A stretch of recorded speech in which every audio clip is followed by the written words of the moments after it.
So paano nga ba makipag-negotiate kay client about dun sa salary na ibibigay nila sa'yo para mas tumaas pa? So ito yung mga tips at mga tricks at mga strategies ko para tumaas pa yung aking sahod sa mga client ko kapag ikaw ay isang freelancer or nag-outsource pa lang. So this is not applicable sa mga nag-agency na. So kapag nakipag-negotiate ka ng hourly rate mo or per project pa ba yan, ito ang gagawin mo. Let's say example, ang hourly rate mo talaga is $8 per hour. Sa $8 per hour na yon is lagi ka mag-a-add ng $3 more. Para kapag may pag-negotiate si client na mas bumaba, is pwedeng bumaba ng less than $3 at mahihit pa rin yung goal mo na $8.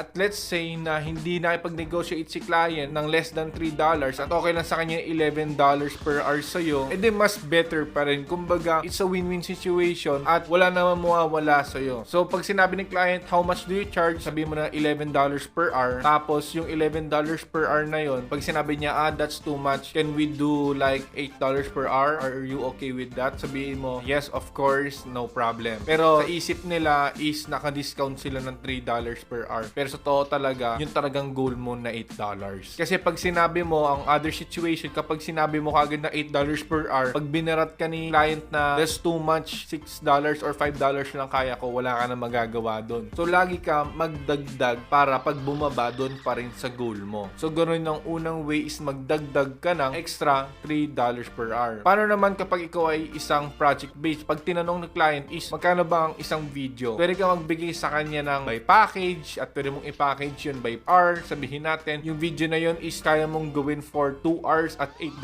per hour ka. So, $16 yung total ng video na yun. Kasi 2 hours mo nagawa at $8 per hour ka eh. So, yung 2 hours, magiging $16 per video ka na. Kapag 2 hours yung total na time spent mo dun sa per video na yun. So, ganun mag-compute kapag per video ka na rin. Para sa more strategies to negotiate with your salary sa client, I recommend you to watch The Art of Negotiation by Chris Voss. Yung Art of Negotiation by Chris Voss ay yun yung negotiation course na kailangan nyo para kahit magkano pa man yan ang bigay mo kay client o oo at oo pa rin yung client mo. Yung Art of Negotiation skills is ituturo sa'yo kung paano ba may pag-negotiate, paano kumuusap, paano ba mag-play ng mind games, ang psychology, ng neuroscience at etc.